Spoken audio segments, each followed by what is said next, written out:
सबसे पहले मैं पुरी के शंकराचार्य जी का बयान लूंगा, निश्चलानंद सरस्वती जी महाराज का। पुरी के शंकराचार्य जी ने जो कहा वो एक गंभीर बात है। इस मामले में पुरी के शंकराचार्य जी, ज्योतिष पीठ निश्चलानंद सरस्वती जी महाराज, ज्योतिष पीठ के शंकराचार्य जी, अभिमुक्तेश्वरानंद सरस्वती जी महाराज, हमारे चारों शंकराचार्यों ने पूरा विरोध दर्ज कराया है। निश्चलानंद जी ने जो कहा वो मैं आपको पहले बताता हूं, फिर इस पर धीरेन्द्र शास्त्री जी ने जो कहा वो भी आपको बताऊंगा।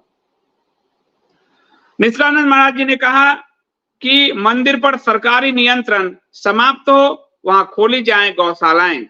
उन्होंने कहा कि केंद्र और राज्यों के सरकारों को उन्होंने चेतावनी दी और कहा कि हिंदू राष्ट्रोत्कर्ष अभियान जो है उसके तहत वो पहुंचे थे रायपुर, और उन्होंने कहा कि मंदिरों पर सरकार के नियंत्रण के कारण ही प्रसाद में मिलावट जैसा जघन्य अपराध हुआ है।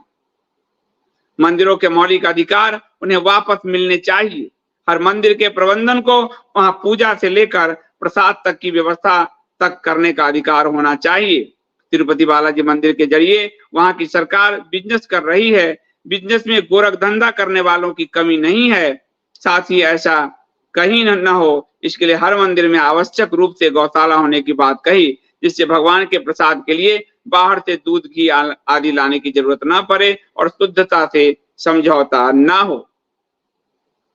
शंकराचार्य जी ने कहा कि बिजनेस में लाभ के लिए तिरुपति बालाजी मंदिर में नैवेद्य तैयार करने की सामग्री में मिलावट की गई है। यह घोर आपत्तिजनक है। मंदिर में खुलेआम बाजार से मिलने वाले सामानों का प्रयोग हो रहा है। ऐसे में मिलावट होना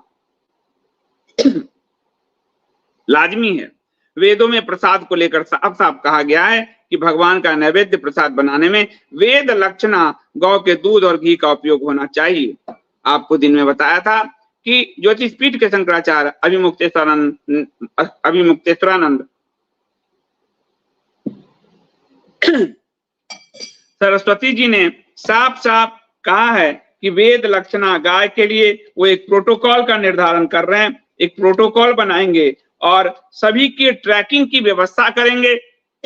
एक एक वेद लक्षणा गाय की ट्रैकिंग होगी और जो भी वेद लक्षणा गाय को काटने आदि का प्रयास करेगा, फिर उसे घेर कर उसे जो है उसको छोड़ा नहीं जाएगा। तो निश्चलानंद सरस्वती जी महाराज कह रहे हैं कि वेद लक्षणा गाय जो है उसी का प्रसाद होना चाहिए। इससे पूर्व अभिमुक्तेश्वरानंद सरस्वती जी महाराज ने कहा कि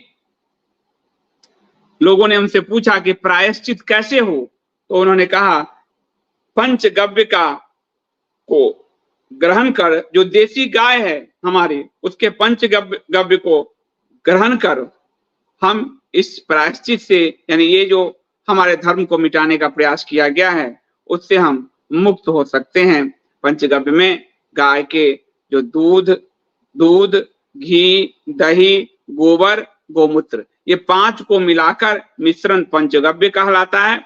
उसके सेवन से हमारा जो धर्म भ्रष्ट हुआ है वो हम पुनः अपने धर्म में आएंगे। तो जिसमें जिन लोगों ने भी उस दौरान तिरुपति बालाजी में प्रसाद लिया अथवा राम मंदिर के उद्घाटन में भी वही तिरुपति जी का लड्डू बांटकर खिलाया गया हिंदुओं को, जिस दिन मोदी जी ने उद्घाटन किया था, तो या तो राम मंदिर के उद्घाटन वाली लड्डू खाए हो या फिर तिरुपति बालाजी का लड्डू खाया हो, पंचगव्य ग्रहण करने से ये दोष समाप्त हो जाता, क्योंकि दोष आपने जानबूझकर नहीं किया है।